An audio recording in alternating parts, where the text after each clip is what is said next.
bio lectures. Today here I am going to tell you about the functions of the chemicals that are used in prokaryotic DNA isolation. It is very necessary to understand here the function of the chemicals because then you are able to modify your protocol or do troubleshooting in your procedure. DNA is present inside the cell wall, cytoplasm membrane, and in cytoplasm it is present with RNA, protein, carbohydrate, amino acids and other biomolecules. So we have to isolate DNA from all these things. First we have to collect the culture of bacterial cells that is grown in suitable media like nutrient broth or Luria vertani at 37 degrees Celsius for overnight. Next day we will centrifuge the cells at OD 0.5 to 0.7 and take it in microfuge tube. First step is to break the cell wall. Here cell wall is made up of peptidoglycan. Peptidoglycan is made up of N-acetylmuramic acid and N-acetylglutamic acid bonded by beta-1,4 glycosidic bond. Lysozyme is used here to break the beta-1,4 glycosidic bond. Now the bond is broken and cell wall is broken now. So lysis buffer can access to cytoplasmic membrane now. In lysis buffer, mainly four components are used like tris-HCl whose pH is 8. Tris-HCl is a buffer that to maintain the pH of DNA because the DNA when comes out after breaking the cytoplasmic membrane, its pH is slightly basic. So maintain the pH of DNA, this buffer is used. EDTA, next ethylene diamine tetraacetic acid. It is a chelating agent. When DNA comes out in aqueous solution, DNase is ready to eat the DNA. It is very necessary to have a cofactor like magnesium to activate DNase. EDTA binds with magnesium ions and it is not available for DNase to activate it. So our DNA will not be degraded by DNase anymore. Next component is salt. Here any monovalent cation like sodium, ammonium, lithium or potassium is used for salt. Why the salt is used here? Because DNA backbone is made up of phosphate which is having negative charges. So they repel each other. Sodium ions will bind with these negative charges and it will minimize or neutralize the negative charges. So it will help in clumping of the DNA. Next is use sodium dodecyl sulfase. It is an ionic detergent. Detergents is having a property that they are amphiphilic. They are having hydrophobic tail and polar head. The charges on the polar head they are called anionic, cationic or non-ionic detergents. And the structure of lipid bilayer membrane is also same, having hydrophobic tail and polar head. So having same structure as SDS can penetrate into lipid bilayer membrane and disperse it. At certain concentration, SDS makes micelles. These micelles entrap lipid molecules and protein molecules and degrade it. SDS will break the non-covalent bond of protein and disrupt its 3D structure and protein will not be functional anymore. Now our cytoplasmic membrane is broken down and cytoplasm comes in aqueous layer.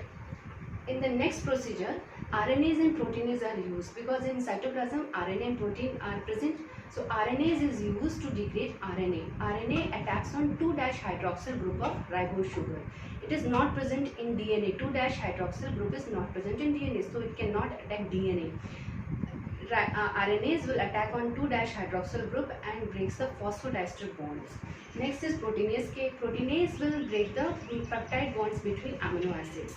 Now in next step we will use phenol chloroform isomer extraction step. It is very necessary step to extract the DNA because it is polarity based phase separation. Why polarity based? Because DNA is a polar compound and lipid, proteins, carbohydrates, sugars all are non-polar compounds, so they will dissolve in organic solvents.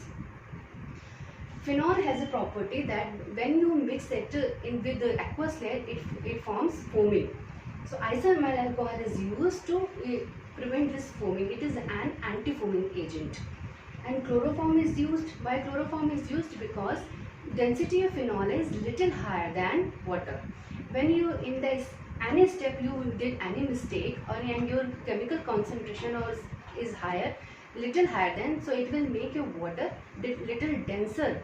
So it will be phase reversal aqueous layer will be down and organic layer will be upside. So it will be very difficult to isolate DNA. To prevent this condition, chloroform is used because chloroform is having much higher density than water. So if it is used with phenol, so it will make phosphol denser, and it will give a very nice and clear phase separation. And organic solvent here, aqueous solution, aqueous layer will be upper layer, and there will be an interface also. Interface, why interface? Because the protein is made up of hydrophobic and hydrophilic amino acids. When they are broken down, so it cannot be decided sometimes that it should go in aqueous layer or organic layer. They will remain in interface. Now aqueous layer is isolated now, and it will be alcohol precipitation. For alcohol precipitation, 100% chilled ethanol is used with salt. Function of salt I have already told you before. So 100% chilled ethanol, why it is used? Because DNA is insoluble in alcohol. When you use 100% ethanol, so it will remove all the water molecule around the DNA, and DNA will precipitate. Chilled DNA is used because when chilled alcohol is used, because when you add chilled ethanol, DNA will come from higher energy to lower energy. It will precipitate quickly and their strands will remain intact. There will be no breakage in the strands. The next step is washing of DNA. So the salt that we have used in the procedure, it should be washed away. So it cannot be dissolved in pure, it cannot be washed by pure water, because DNA will be dissolved in pure water. So 70% ethanol is used here. After 3-4 times washing, the salt will dissolve in water and will wash away. For the next step, UV absorbance is checked by spectrophotometer. Because our DNA is pure or not, it is checked by UV absorbance by spectrophotometer. And DNA is now stored in or dissolved in TE buffer, tris HCl EDTA buffer. It is dissolved in tris EDTA buffer. So it is UV absorbance is checked at 260 nanometer to 80 nanometer. If our ratio comes 1.8, that means our DNA is pure. If ratio comes less than 1.8, that means phenol and protein contamination is there. If it comes higher than 1.8, that means there is impurity of RNA that can be treated by RNase enzyme.